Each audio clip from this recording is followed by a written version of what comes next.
नमस्कार दोस्तों, स्वागत है आपका आपके यूट्यूब चैनल राघव क्लासेज में। मैं आज आपके लिए लेकर आया हूँ टॉपिक साइकोलॉजी का अधिगम वक्र। और ये रीट का टॉपिक है। इससे कई परीक्षाओं में भी प्रश्न पूछा जा सकता है, सीटेट में, यूपीटेट, एमपीटेट में। तो आज हम पूरा पढ़ेंगे अधिगम वक्र। वीडियो शुरू करने से पहले आपसे निवेदन है, चैनल को सब्सक्राइब कर दें, बेल नोटिफिकेशन को ऑन कर दें ताकि ऐसी अपडेट आप समय समय पर प्राप्त कर सकें। तो आइए शुरू करते हैं दोस्तों अधिगम वक्र के बारे में। क्या होता है अधिगम वक्र, कितने प्रकार का होता है, कहाँ कहाँ पठार बनने की संभावना होती है, तो पूरा पढ़ेंगे इस वीडियो में। तो चलिए शुरू करते हैं। अधिगम वक्र होता है दोस्तों, से अंग्रेजी में लर्निंग कर्व्ड कहते हैं। अधिगम वक्र, लर्निंग कर्व्ड। अधिगम वक्र शब्द का सर्वप्रथम प्रयोग एबिंगहास तथा जेरम ब्रूनर द्वारा किया गया था।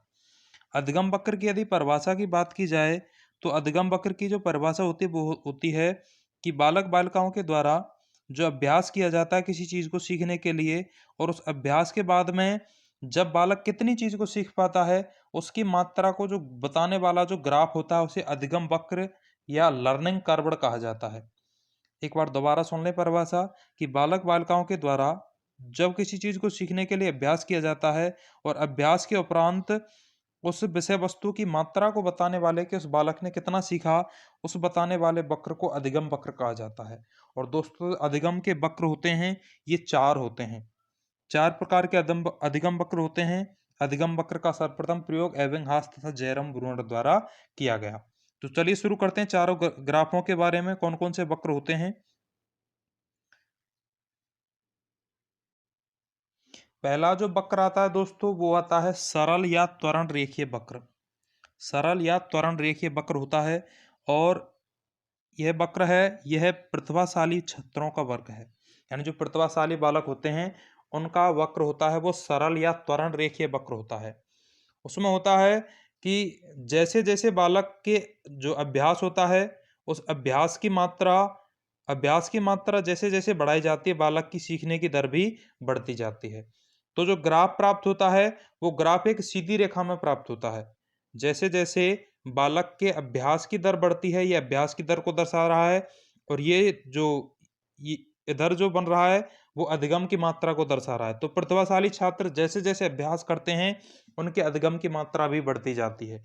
और जो अधिगम की रेखा प्राप्त होती है कि बालक ने कितना सीखा, वो एक सरल रेखा के रूप में प्राप्त होती है, एक सीधी लाइन के रूप में प्राप्त होती है। तो जो प्रतिभाशाली छात्रों का अधिगम वक्र होता है वो एक सरल रेखा में या फिर त्वरण रेखीय वक्र होता है। तो जैसे जैसे बालक अभ्यास करता है अधिगम की मात्रा भी बढ़ती जाती है, और जो सरल रेखीय वक्र होता है वो प्रतिभाशाली छात्रों का वक्र कहलाता है। दूसरे वक्र की ओर चलते हैं दोस्तों। दूसरा वक्र है दोस्तों उन्नतोदर ऋणात्मक या नकारात्मक वक्र। इसे उन्नतोदर ऋणात्मक या नकारात्मक वक्र कहते हैं। इसमें होता है कि जैसे शुरुआत में यानी प्रारंभिक अवस्था में तो अभ्यास की मात्रा बिल्कुल कम रहने पर भी अधिगम खूब होता है। जैसा कि आप इस वक्र में देख पा रहे होंगे, अभ्यास की मात्रा कम है लेकिन अधिगम की मात्रा फिर भी काफी ज्यादा है।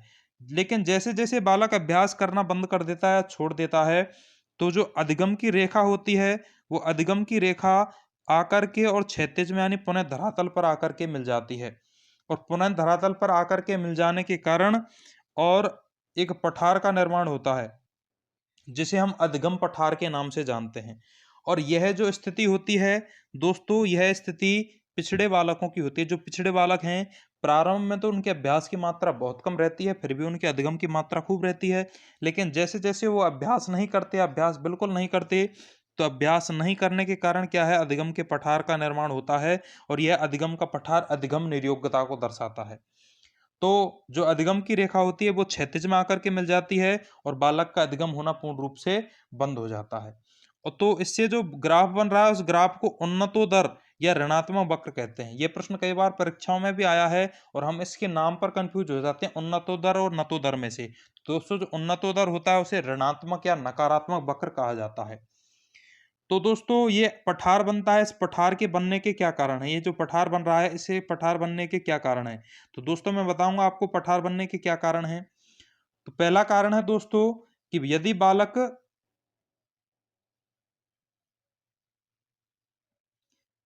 बालक थक जाए, यानी बालक को थकान आ जाए, तो थकान के कारण भी बालक का अधिगम है वो नहीं हो पाता। तो पहला कारण हुआ कि पठार क्यों बनता है, तो पठार का पहला कारण है दोस्तों थकान। दूसरे कारण की बात करें दोस्तों, तो दूसरा कारण है यदि बालक की इच्छा नहीं है। यदि बालक की इच्छा नहीं है, तो इच्छा नहीं होने के कारण भी बालक क्या है, उसका अधिगम नहीं करेगा वो, और अधिगम नहीं करने के कारण फिर अधिगम का क्या बन जाएगा, पठार बन जाएगा। और यदि अगले कारण की बात करें, जो विषय वस्तु है जो बालक को सिखा रहे हैं, यदि वो जटिल है, यानी बालक उसमें रुचि नहीं ले रहा है, तो भी अधिगम का क्या बन जाएगा दोस्तों, पठार बन जाएगा। यदि जो शिक्षक पढ़ा रहा है उस शिक्षक की शिक्षण विधियां अनुचित हैं, वो अच्छे प्रकार से नहीं पढ़ा पा रहा है, तो भी अधिगम का क्या बन जाएगा दोस्तों, पठार बन जाएगा। अगला है जो अंतिम और महत्वपूर्ण है दोस्तों, वो है अभिप्रेरणा।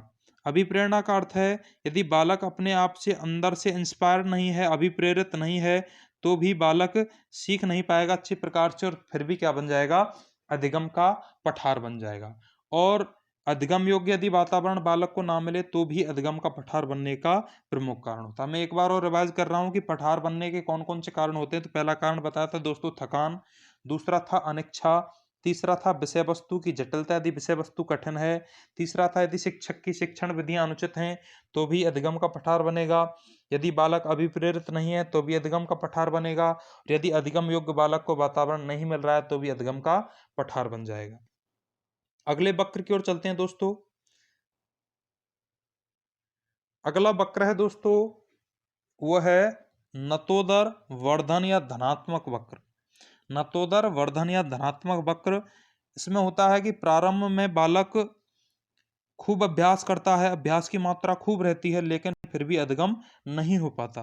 प्रारंभ में बालक खूब अभ्यास करता है, लेकिन अधिगम पर्याप्त मात्रा में नहीं हो पाता। लेकिन जब बालक अभ्यास की मात्रा को कम नहीं करता और धीरे धीरे अभ्यास की मात्रा को बढ़ाता रहता है, तो धीरे धीरे उसकी अधिगम की मात्रा भी बढ़ती जाती है। यह जो वक्र है, यह वक्र सामान्य बालकों का होता है। जो सामान्य श्रेणी के बालक होते हैं, वो प्रारंभ में अभ्यास की मात्रा तो उनकी खूब अधिक रहती है, लेकिन वो अच्छे प्रकार से अधिगम नहीं कर पाते। लेकिन धीरे धीरे जैसे जैसे अधिगम करते हैं, अभ्यास करते रहते हैं, तो अधिगम की मात्रा में भी वृद्धि होने लगती है। तो इससे जो बनने वाला वक्र होता है दोस्तों, उसे नतोदर वर्धन या धनात्मक वक्र कहा जाता है। और यह जो वक्र होता है, ये वक्र सामान्य बालकों का होता है। सामान्य बालक शुरुआत में खूब अभ्यास करते हैं, लेकिन अधिगम नहीं हो पाता। लेकिन जैसे जैसे अभ्यास की मात्रा को बढ़ाया जाता है, अधिगम की मात्रा भी बढ़ती जाती है। दोस्तों अंतिम जो वक्र है हमारा, अंतिम वक्र है हमारा मिश्रित मिश्रित या एस आकृति वाला वक्र। इसमें क्या है कि अभ्यास की मात्रा जितनी होगी उतनी ही अधिगम की मात्रा होगी। यानी जितना अभ्यास किया जाएगा उतना ही क्या होगा, अधिगम होगा। यानी वे बालक जो जिनके अभ्यास की मात्रा में या तो कमी होती है, या तो वो कभी कम पढ़ने लगते हैं, या फिर कभी अच्छी प्रकार से पढ़ने लगते हैं, तो उनके अधिगम की मात्रा भी क्या होती रहती है, बढ़ती रहती है।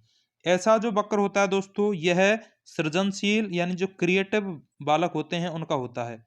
यानी जो सृजनशील बालक होते हैं उनका जो वक्र होता है, वो मिश्रित या ऐसा आकृति का वक्र होता है। इनके बालकों ये बालक होते हैं, इनके अभ्यास में निरंतर और कमी वृद्धि होने के उपरांत अधिगम की मात्रा में भी कमी और वृद्धि होती है। कमी और वृद्धि होने के कारण जो वक्र बनता है, वो मिश्रित और ऐसा आकृति वाला वक्र बनता है। तो दोस्तों मैंने आपको 4 प्रकार के वक्र बताए। पहला था सरल और त्वरण रेखीय वक्र, जिसमें जो अधिगम की रेखा थी वो एक सीधी प्राप्त हुई थी।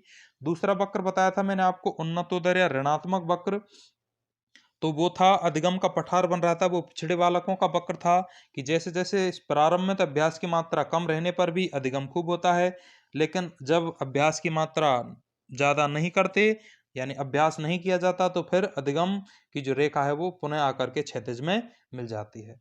उसके बाद में था दोस्तों नतोदर वर्धन या धनात्मक वक्र, यह सामान्य बालकों का वक्र था। और अंतिम जो वक्र बताया था, जो अभी भी आपकी स्क्रीन पर है, वो था मिश्रित और ऐसा आकृति वाला वक्र। यह वक्र सृजनशील बालकों का है। जो प्रारंभ में बताया था सरल और त्वरण रेखीय वक्र, वो प्रतिभाशाली बालकों का वक्र था। उसके बाद में उन्नतोदर था वो पिछड़े बालकों का वक्र था। नतोदर वर्धन या धनात्मक वक्र था वो सामान्य बालकों का। और मिश्रित और ऐसा आकृति वाला वक्र था वो सृजनशील बालकों का था। तो दोस्तों ये था आज का महत्वपूर्ण टॉपिक अधिगम वक्र। आशा करता हूँ आपको ये समझ में आया होगा, और मुझे आपसे पूर्ण रूप से विश्वास है कि इस वीडियो को आप अपने दोस्तों के साथ जरूर शेयर करेंगे। धन्यवाद।